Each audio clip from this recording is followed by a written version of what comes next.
Okay, hi everyone. I'm Diman Zatutagaj. I work at Hewlett-Packard Enterprise Labs, and I will be presenting CXL.mem simulator on behalf of my colleague Khalid Diab, who wasn't able to attend this conference.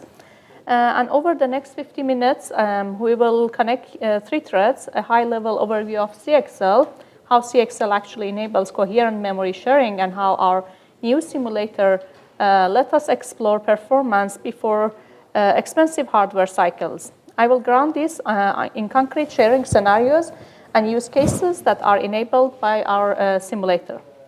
So here's a little bit about me. I'm a senior researcher at Hewlett-Packard Labs, and I got my PhD in computer science and engineering from Penn State University. And here in HV Labs, I work on different areas. My main area is network optimization and algorithms. I work on SmartNICs, serverless computing, and distributed systems. So here is the agenda. We will start with the primer on CXL, then the protocol layers and device types. We will give a simplified overview of the mechanics of coherent memory sharing. After highlighting practical challenges, we will discuss the simulator, motivation, architecture, validation, and also early insights. So let's go with the CXL primer. So today's systems face multiple bottlenecks. First, the DRAM is getting too expensive per bit. Socket bandwidth is saturated. A lot of memory capacity is stranded and unused because it's trapped behind device boundaries. And accelerators make this worse. They increase the number of memory copies while modern in-memory workload demand both large capacity and coherence. And traditional NUMA scaling isn't enough. It can't solve the inefficiency in memory utilization. What we need is a fabric that offers low latency for fine-grained access and also coherence to eliminate the software copy overhead.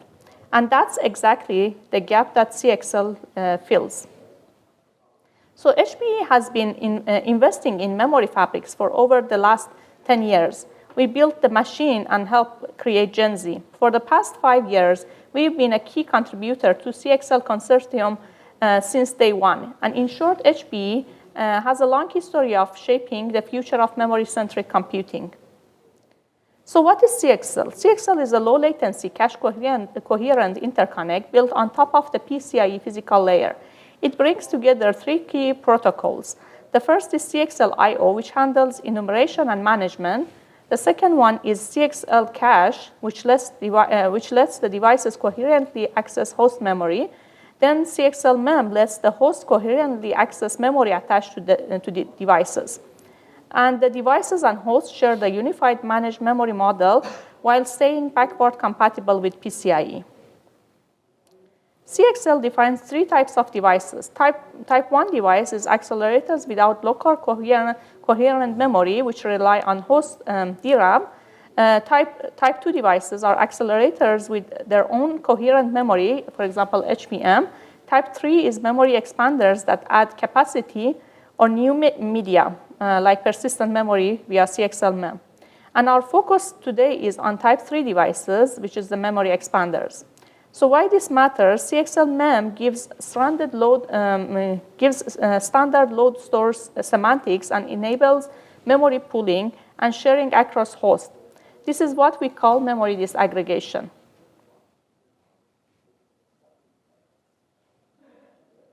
So CXL protocols are organized into three layers.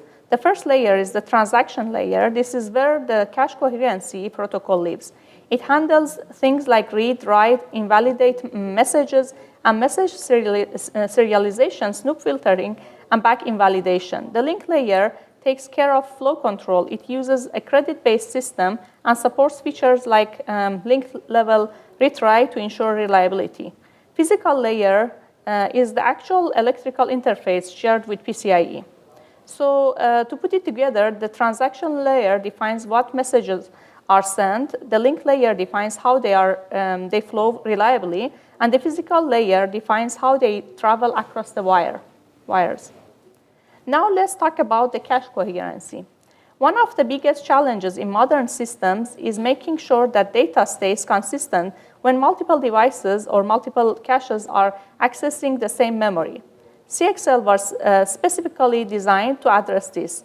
Its protocol allows devices and hosts to share memory while keeping all caches coherent without needing expensive software copies. So next, we will walk through how cache coherency works in CXL and why it's critical for performance and scalability. Here we see two hosts, H1 and H2, sharing the same memory location, X. The goal of coherence is simple. There should always be a simple, up-to-date copy of X, even though each host might cache X locally. So for example, if H1 writes a new value to X, and that write becomes globally visible, then when H2 later reads X, it must see the updated value, not some stale one. And that's the core read after write guarantee. How this is enforced, the CXL fabric ensures that writes are serialized at a single point, so only one wins at a time. And any old cached copies are either invalidated or updated before another host can read. This mechanism keeps the system's view of memory consistent and one address at a time, and forms a foundation for building more advanced sharing policies on top. Now, building on the per address guarantee, the next challenge is how do we know who else has a copy of X? The simplest approach is a snooping system. It just broadcasts the coherence request to everyone on the shared medium. That's easy and fast when you only have a few participants. But every lookup consumes bandwidth and power.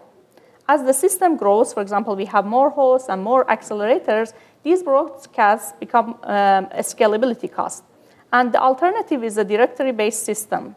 Here, a compact record is kept, often a bit vector, that tracks which agent may be caching each line. So when H1 writes to X, the directory knows exactly which shares need an invalidate or downgrade. And that avoids sending requests to everyone and saves the bandwidth. Of course, there's a trade-off, and directories add storage overhead and lookup latency. And snooping is simpler, but it burns bandwidth and energy. So this balance between simplicity and scalability is central to designing efficient, coherent protocols. So far, we have compared snooping and directory approaches. Now let's zoom in on what the directory actually tracks. The coherency state of each cache line, and when needed, which agents are sharing it. This is where the MESSI protocol comes in, and MESSI stands for modified, exclusive, and share. Modified means that one agent owns the dirty copy, main memory is stale, and the directory just tracks that single owner. Exclusive means that one agent owns a clean copy, memory is up to date, so upgrading to the modified is cheap. And shared is multiple agents have clean copies. The directory keeps a bit mask or compressed list of all sharers. And invalid means that the line isn't cached locally, so the agent simply doesn't appear in the sharer list. State changes are driven by writes and evictions. A write to a shared line forces invalidations of the other sharers before upgrading to the modified. And a clean eviction from exclusive or shared just means removing that agent from the list. And the key design point is keeping this per line metadata efficient. The tighter it is, and the fewer false positive it carries, the less unnecessary invalidation traffic we generate. Now that we have seen how messy states and sharers tracking work, let's talk about why directory-based coherence is such a good fit for CXL. There are three big reasons. The first one is that it reduces the coherence traffic. So instead of broadcasting invalidations or probes to every host or accelerator, we target only the actual sharers. And that turns the O of number of agents traffic into O of number of true sharers, which is a huge efficiency gain. Second reason is that it saves power. By cutting the wasted probes, we lower dynamic power consumption on the fabric, which really matters when the traffic has to cross multiple retimers or switch hubs. And the third one is that it scales. Directory coherence enables multi-host memory pooling. As the number of participants grow, broadcast snooping would become overwhelming. But directories keep it manageable. So to summarize, the directories bring efficiency, power saving, and also scalability, which are all critical for CXL deployments. So let's make messy mechanics concrete with a simple directory example. One cache line X shared between two hosts. So across the top row that I'm showing in this picture, host 1 writes X in two steps. In the first step, initially, neither of the hosts has the line. So the directory treats it as invalid. And then host 1 issues a write or get exclusive. And the directory allocates an entry and supplies the data from the memory and records the line as modified with owner H1. So you can see H1 here. And in the lower row, we have host 2 who attempts to write to the same line. Host 2 issues its write request. The directory sees that H1 currently owns the line, forwards the updated line, and transitions its local state to invalid. The directory temporarily updates the sharer's info while staging the data. And finally, the directory delivers the current data to host 2 and marks the line as modified with owner H2. So this example shows how the directory orchestrates ownership changes and also keeps memory consistent one line at a time. Next, let's take a look at the 4 main contributors to the CXL latency and why they affect average versus tail performance differently. The first contributor is the serialization of the concurrent accesses.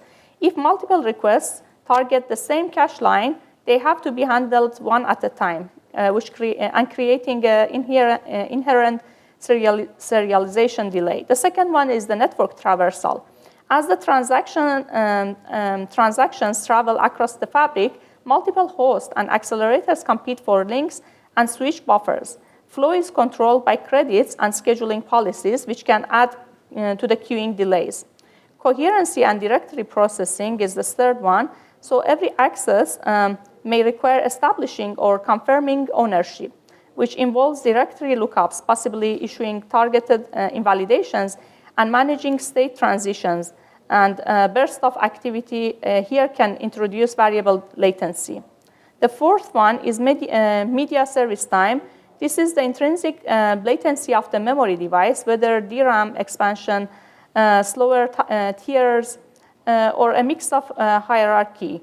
Internal bank conflicts and endpoint processing delays also can add to the latency. So together, these 4 factors or latencies define the latency landscape for CXL and help to explain why the tail latency can be much higher than the average latency. So therefore, the CXL's cache coherency imposes delay overheads on the apps. And in summary, all of the mechanisms that we have discussed, the serialization of accesses, network traversal, directory lookups, invalidation, and memory service times add up. And as a result, CXL's cache coherency isn't free. It introduces extra delays that applications can feel, especially for latency-sensitive workloads. This is an important consideration when designing systems or evaluating performance with CXL.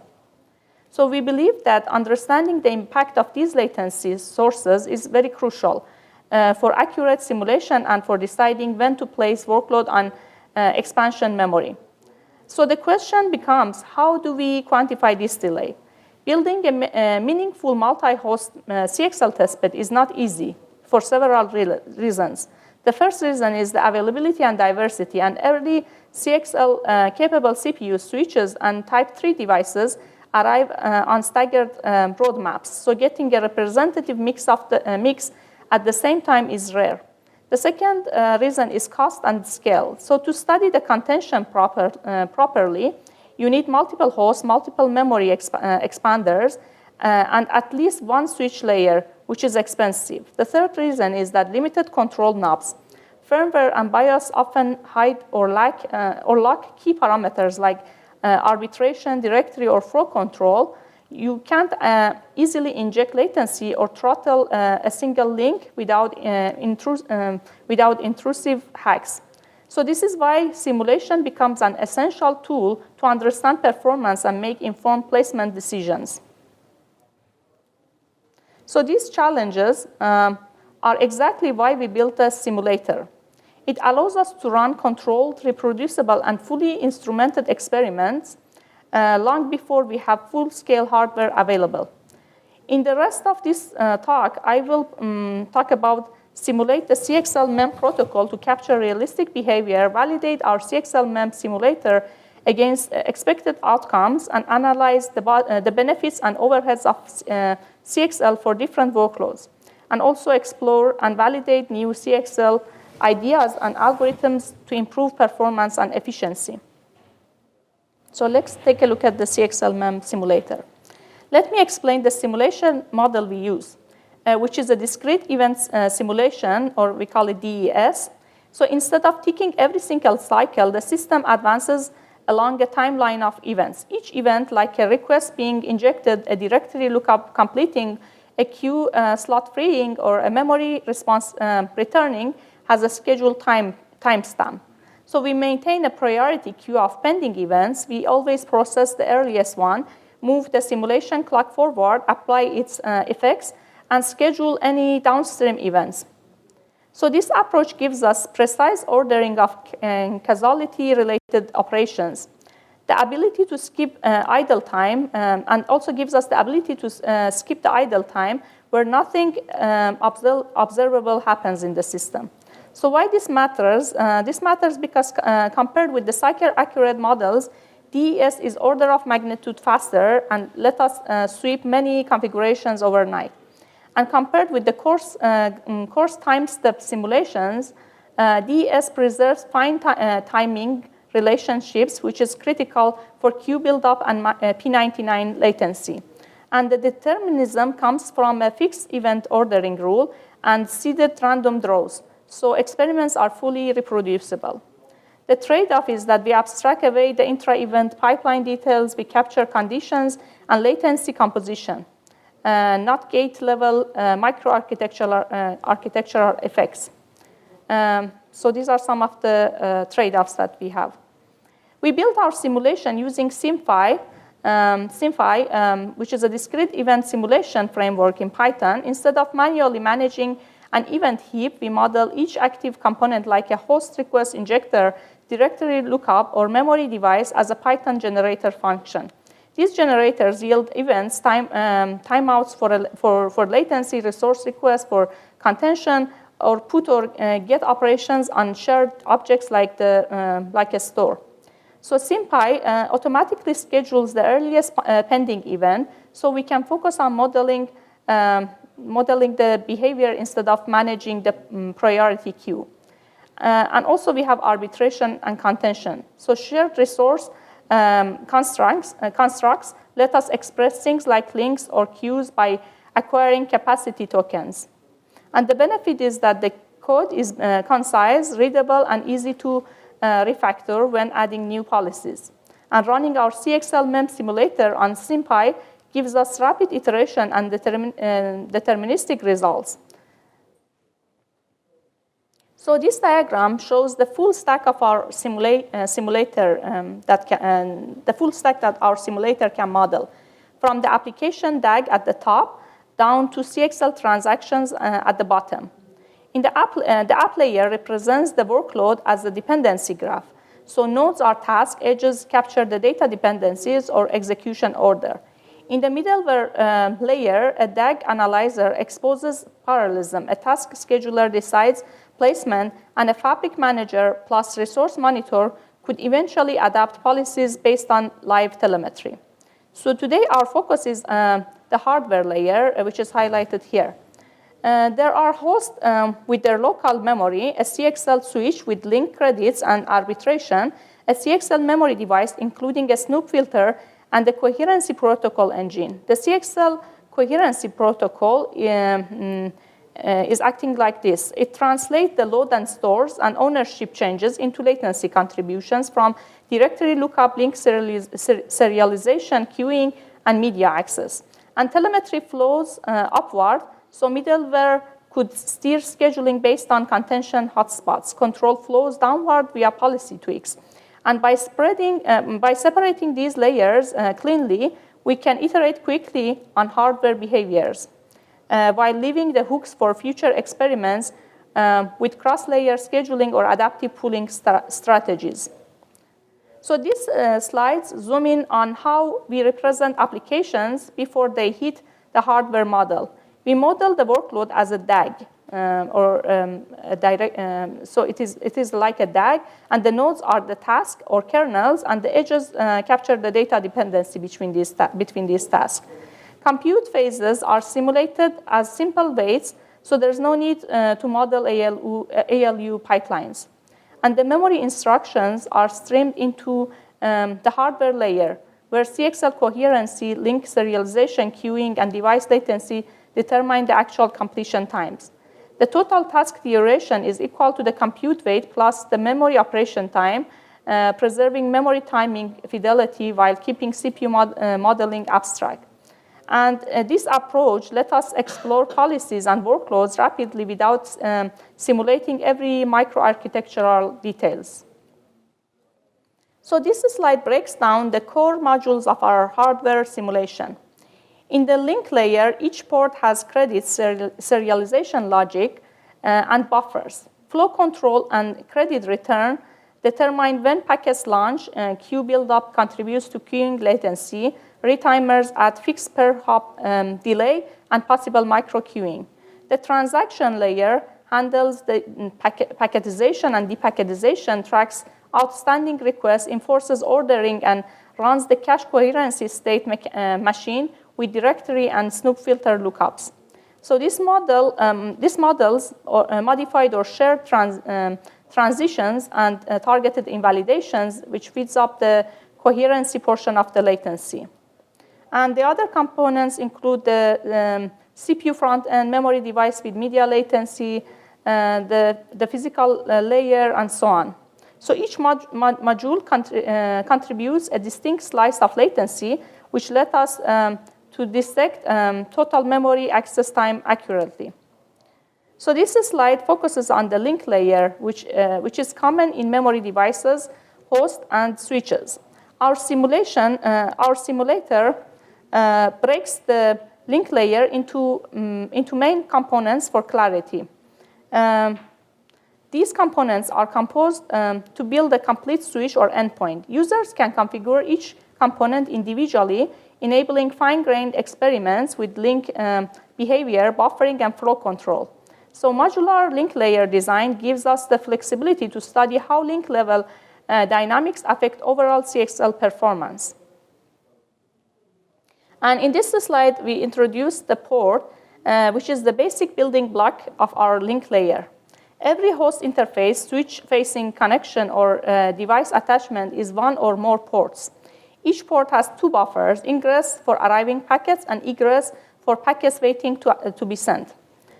Ports track bandwidths, credits, and head-of-queue progress, letting us to distinguish the delays from injection versus serialization. And multiple ports form a switch. A port plus transaction engine forms an endpoint. And explicit port modeling allows precise latency attribution instead of lumping everything as a generic link delay.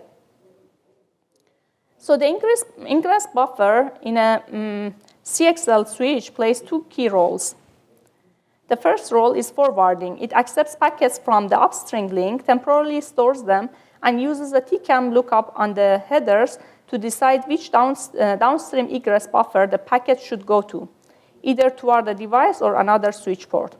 So this decouples the arrival rate from immediate forwarding, so packets don't get dropped if the target path is momentarily congested. The second one is the credit management and reliability. For each packet fully accepted, the ingress logic schedules an ACK or credit return message back to the sender. These credits, which is sized to the packet, reopen injection stalls at the remote egress buffer. We timestamp credit turnaround in the simulator.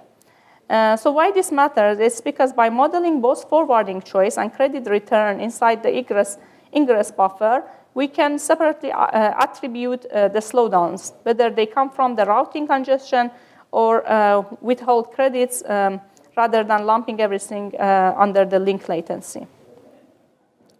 So the egress buffer is where packets wait to get on the wire. So it directly affects injection latency and fairness. In forwarding, we accept packets from upstream component place. They are placed in the queue and only we launch them if enough credit exists to cover the entire packet. And if there's no credit, there's no launch, even if the serialization hardware is idle. And in the link layer retry, for each transmitted packet, a timer starts. If an ACK doesn't arrive before the timer expires, we assume a loss or corruption and schedule a retransmission. And in the credit management, incoming ACKs from the downstream ingress buffer increment the available credit counter. And this immediately enables blocked packets, often releasing bursts when multiple credits arrive together. And we track NQ time, send the start, ACK receive, and if needed, retransmit launch. So the key difference from the ingress is that ingress focuses on routing and returning credits, and egress focuses on when a packet can safely depart and whether it must be retried. So this is our CXL switch model. It's modular, not monolithic, a set of port components connected through crossbar. So each port has the ingress and egress buffer that we discussed. Ingress observes arriving packets and returns credits. Egress gates launches based on available credits and manages retry timers. The crossbar is intentionally lean. It arbitrates among ready egress launches and forwards the packets to the destination port indicated in the routing table. The routing table is supplied by the fabric manager, so users can experiment with static shortest path, weighted multipass, or adaptive policies without touching the port logic. And here's the packet flow. When a packet arrives, ingress does its TCAM lookup, enqueues it to the correct local egress, or signals the crossbar for transfer. And each switch hop is just another set of ports crossbar, and scaling to multi-level fabric simply means that instantiating more switches with potentially different routing tables. So this modular design lets us create topology, routing, and link parameters as independent knobs and gives us a flexible platform for exploring the design space. So the transaction layer in our CXL simulator has two main responsibilities. The first one is coherence, and we implement a directory-based protocol, host-run messy protocol, while the memory device acts as an ASI directory controller as specified by CXL. The device tracks sharers and ownership, and for each read and write request, it decides whether to supply data, request an ownership upgrade, or trigger invalidations. And by distinguishing messy at the host from the ASI at the device, we accurately model real CXL behavior, where the memory expansion element manages sharer's state without caching normal lines like a CPU. And the second one is the packetization. Each transaction message, like read shared, read exclusive, invalidate, or data response, may map to multiple link layer packets. We segment large payloads, append headers, and assign monotonically increasing sequence numbers. On the receive side, packets are reassembled, validated for order and completeness, and then delivered to the coherence state machine or upper layer. And the sequence numbers help detect loss or misordering. By modeling the coherence transitions separately from the packet boundaries, we can clearly attribute latency to protocol decisions versus on-the-wire movement. For components limited by the bandwidth, like links or memory media, we model service using a token bucket regulator. How it works conceptually is that the tokens accumulate in a bucket at a constant rate equal to the configured bandwidth, and the bucket has a maximum capacity representing the largest burst allowed without throttling. Then the packet or we have the packet or memory transfer launch.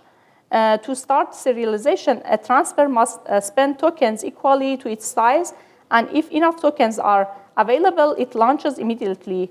And we schedule completion based on the link speeds or memory latency. And if not, it waits until tokens accumulate. So what is the benefit? In realistic throughput, the benefit is realistic throughput smoothing. So sustained rates match the bandwidth, but short burst up to the bucket depth can pass without artificial gaps. So our simulator exposes two main API families. The first one is network and topology API, which add hosts, devices, switches, and links individually or use a builder to generate patterns like fat trees. And then a placer maps logical nodes to physical racks, letting you explore topology and placement independently. After building links, ports, and directory or device endpoints are fully configured. We have also application APIs which construct workload as objects with memory compute instructions and submit to host. For example, as an example, a compose post workload has front-end logic and cache storage phases assigned to cores. So instructions become time compute waits or memory transactions. So the benefit is that the topology and workload are independent and enabling systematic sweeps and precise attribution of performance effects. This code block shows how to stand up a usable CXL simulation in under 20 lines. So first create a SimPy environment to drive time progression. Next, we declare the topology, which is a fat tree in this example, and a placement policy. The builder converted into a concrete ports, links, and devices with their parameters. Instantiate the network object and call build from topo to wire routing tables and token buckets automatically. And then create an application workload, an optional middleware to observe telemetry or steer policies. And finally, middleware submit app injects the workload from their events flow and request packetize traverse links, hit the memory device, and latency starts collected. So we can declare what, not how. This simplicity let us rapidly sweep topologies, workloads, and policies without boilerplate. So to validate our simulator, we ask, can this reproduce the coherence behavior we see on real hardware? And both NUMA and CXL use directory-based coherence. So we crafted a benchmark forcing controlled ownership transfer. In the first step, we run the benchmark on a real NUMA system and capture per access latency. And the second step, we configure our CXL simulation with the same delays, links, and memory set to the measured NUMA values. And in the third step, we replay the same memory access pattern in the simulator. So the goal is to verify that the simulator faithfully reproduces the real-world coherence latency. So this slide shows how closely the simulator tracks real hardware under two coherence stress patterns. On the left, all the threads access a single cache line, worst case ping pong, and normalized time rises sharply when instruction count on both NUMA hardware and on our CXL simulation. On the right, we spread accesses across multiple cache lines, and again, the curves align. Our simulator follows the same slope as instruction count grows. But we undershoot the absolute normalized time by about 5%. So the key takeaway is that the trend fidelity is high, so relative policy comparison are trustworthy, and the remaining delta is explainable and a clear target for incremental fidelity improvements. Now that we have covered the simulator architecture, let's look at how it can be used in practice. Our simulator has several use cases. First, analyzing the cache coherency overhead. Second is evaluating task schedulers, which is by replaying real or synthetic application DAGs. We can see how placement and ordering decisions impact coherence, traffic, and link contention. And then these two are today's focus. And beyond that, we also can explore application configuration space. So we can have working set size, memory, intensity, sharing degree, and tipping points. And also beyond that, we also validate we can validate new CXL ideas and guide deployment planning. For example, how many expansion devices per switch tier, or when adding memory pools stops helping. So while the simulator has a broad set of uses, for today we will zoom in on coherency overheads and scheduler evaluation. So we decompose each shared memory access into 4 parts to understand coherency cost. The first is the base access, which is normal memory service with no conflicts. The second one is serialization, which is per line queuing when multiple hosts contend for the ownership. And the third one is back-invalidation, which is round-trip delay from invalidating other sharers before writing. And the last one, snoop filter eviction, is occasional extra delay if the directory or filter must evict an entry. So the simulator timestamps each stage, letting us attribute the total latency to these components. So this slide shows the first 2 latency components, CXL access, which is the left one, and the per line serialization, which is the right one. For the access, each curve is a workload variant. As we increase the concurrent apps, average access time rises only slightly, showing that the raw CXL paths, the directory lookup, media service, and token gating is stable and predictable. The second graph is the serialization, and it introduces same line contention. Introducing same line contention makes the curves diverge quickly, especially for large footprints, creating a per line backlog that inflates request time even before the link bandwidth saturates. So the baseline access cost is predictable, but per line serialization dominates under the high concurrency. Now we look at the other 2 coherence overheads, back-invalidation, which is the left, and snoop filter eviction, which is the right one. In the back-invalidation, with more concurrency, large footprint workloads wait longer for all of the sharers to acknowledge the invalidation. Even without link saturation, this synchronization barrier inflates latency. And for the second graph, the snoop filter eviction, when the directory or filter is full, installing new entries evicts old ones, which triggers extra snoops and retries. So large footprint workloads experience more frequent evictions, which sharply increases the latency. So invalidations add synchronization delay, and filter eviction amplify overhead by generating additional traffic. So next, we analyze the existing task scheduler using our simulator to see how middleware might need to evolve for CXL. We evaluate 2 schedulers, round-robin, like Linux, and strictly local, like Spark.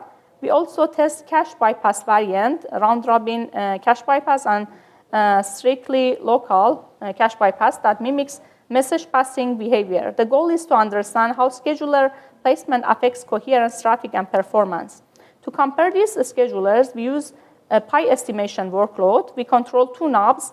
The first one is the number of workers, and the second one is the ratio of non-shared to shared accesses, which let us shift from parallel to coherent-heavy workloads. And the goal is to examine how scheduler and workload characteristics interact with coherence overhead. So analysis of existing task scheduler shows that round-robin cannot localize memory regions as well as strictly local. With 3 workers, coherent overhead grows, increasing memory time, and cache bypass results confirm that the main cause of this increase is the coherent traffic. So in conclusion, The limited availability of CXL3 hardware has slowed the community exploration, and our simulator provides simple APIs to quickly and accurately build CXL setups. It focuses on the impact of cache coherency on application performance and supports a variety of use cases and scenarios, enabling the design space exploration and evaluation before hardware is widely available. The key takeaway is that the simulator lets researchers and developers study CXL behavior and optimize middleware and workloads despite the limited hardware accesses. Yeah, thank you for your attention, and I would be glad to take any questions. Thanks.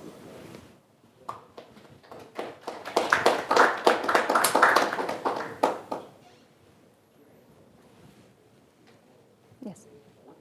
Is this open source? So we are working to make it. Sorry, you should probably repeat the questions. Is this open source? So we are working to make it open source, but right now it's not. So we have submitted the paper to HPCA based on this CXL simulator, but we are working to make it open source soon. Yeah. And what conference did you submit it to? HPCA. Thank you. Sure.